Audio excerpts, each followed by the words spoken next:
Now, David was a man after God's own heart, and even David sinned against God. David and Bathsheba, and I'm sure a lot of you are familiar with the story of David and Bathsheba. There's something in it, though, that I would like to point out. Now, David, after he got his kingdom, had multiple wives and children, riches, and everything. Had everything. Seen a woman on top of her house, naked, bathing on top of her house. I'm not sure why she was bathing, but this is a long time ago. They had their rich, however they did it. So he was instantly in lust over her, and he sleeps with her. Now, Bathsheba was Uriah the Hittite's wife. Uriah the Hittite was one of David's mighty men. The whole thing's so sad to me. Now, Bathsheba ends up pregnant, and David freaks out, and he's like, since Joab is over somewhere, they're all fighting, all the mighty men are fighting, and so David sends for Uriah the Hittite to come back, and so he feeds him, he talks to him and everything, and he tells him to go home. Now, David is trying to get Uriah the Hittite to go sleep with his wife so the wife can claim that the baby is Uriah's. Uriah, however, it just makes it so sad. He was a valiant man, and he was a man of integrity. And he's like, I'm not going to go sleep with my wife in the comfort of my home when all my fellow mighty men are sleeping on the ground and fighting. I think there was an oath made to the Lord. I'd have to go back and reread the story, but he does not.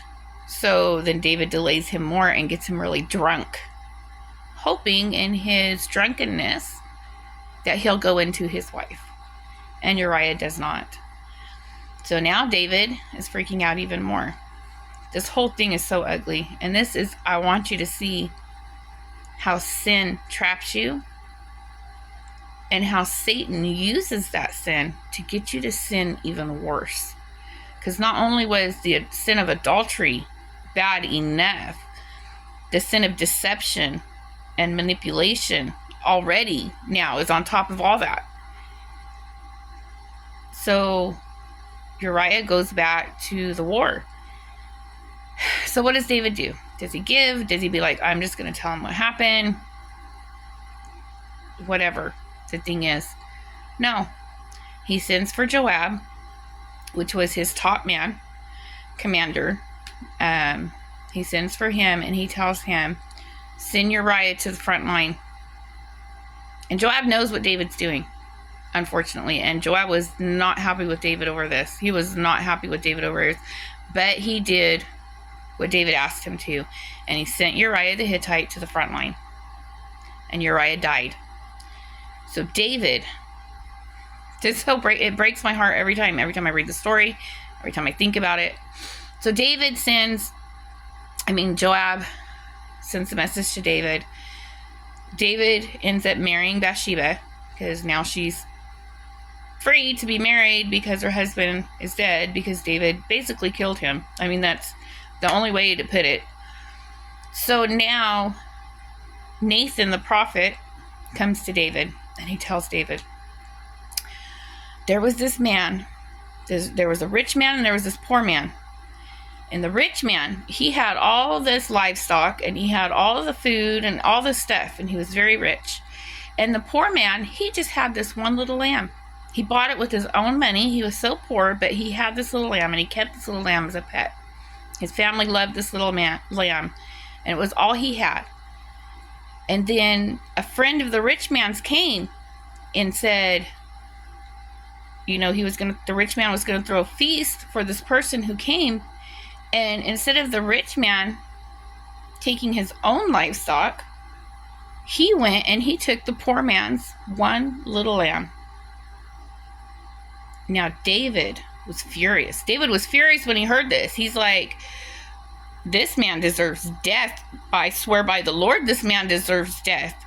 And Nathan said, it's you. It's you. Uriah the Hittite. And every time I read that, it was like he had the one little lamb that was so priceless and special to him. He must have really loved Bathsheba, his wife, and like doted on her and cared about her. So after that, Nathan says, no, David, it's you. You sinned against the Lord. You did this thing. And he goes on to tell him. And he goes on to tell him quite a few things, in that he condemns him and says that he used the swords of the Amorites to kill Uriah the Hittite. And then he tells him that he will raise up evil against him out of his own house. And that's what happens later on. His son tries to take the kingdom from David by manipulation and force, and he ends up sleeping with some of his concubines, and which is really sad. His son slept with some of the concubines, and then the concubines had to be shut away because David's not going to have them again. Son's not going to have them. The son died. Joab killed the son.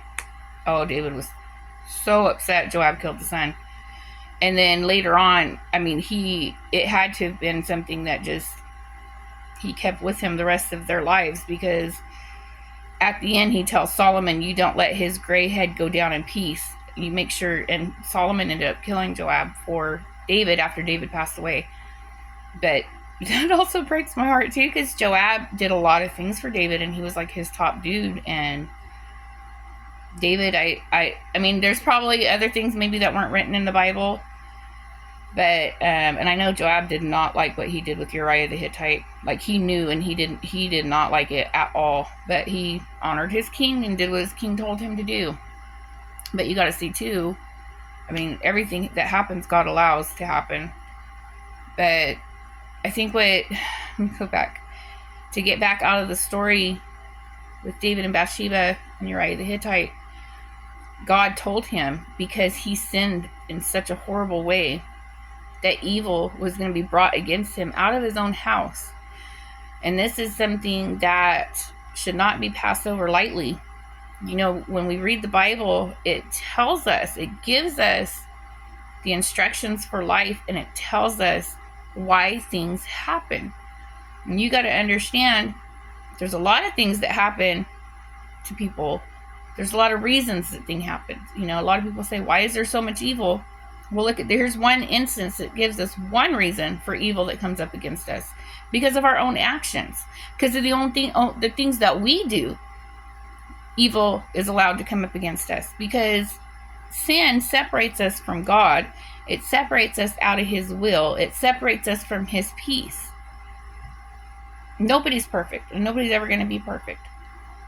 But we are on this planet, and it has evil in it, and it has good and evil, and it's for us to make that decision. And when we do evil's going to come back up against us.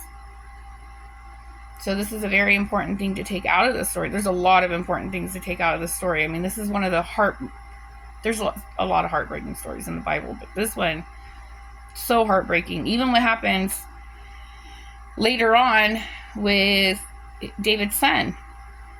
David's one son basically attacks the half sister because he's so in lust with her, and then he has immediate shame and guilt.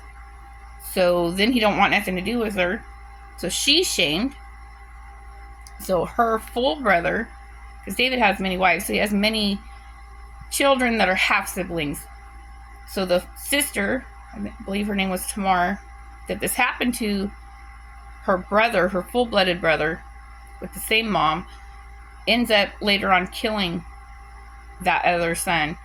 And I believe it's him. He comes back against David. He goes around and tells people that he's king. And he gets other people involved in this conspiracy to say that he's king now. And he goes around and he has a bunch of people saying he's king. And then all of a sudden everybody's saying he's king. And then he comes to the castle and David flees. He doesn't stand and fight. This is his son, and he loves his son. I think it was Absalom. But this is the son Joab ends up killing. It's just heartbreaking. It's heartbreaking. All for evil and sin. Because God allowed that to happen. He allowed this son to get that far, to do that conspiracy, to get all those people behind him, and to come up against David, for David to flee. And then David comes back and he gets his kingdom back and everything, but Joab kills his son, and David's devastated. David is so devastated. Even though his son was killing all his people and doing all these bad things, David was seriously devastated over that. But that's another story in the Bible. If you haven't read it, you should read the Bible. There's so much in it. It's so intricate, and it teaches us the secrets of life. I mean, it's living and it's breathing. It is the Word of God. 100%. Don't listen to people that say, oh, it was written by man. I used to say that. I used to say the Bible was written by man, blah, blah, blah, all that dumb stuff. Oh my gosh, I could just slap myself now. I wish I had read the Bible when I was younger. It answers so many questions, and it helps so much, and it's so much more of a fulfillment in life to have God and His Word. And it is a closer relationship with Him to read His Word, because that's Him. It's Him. His Word is Him. Like, you got to really understand that. All right, you have a blessed day.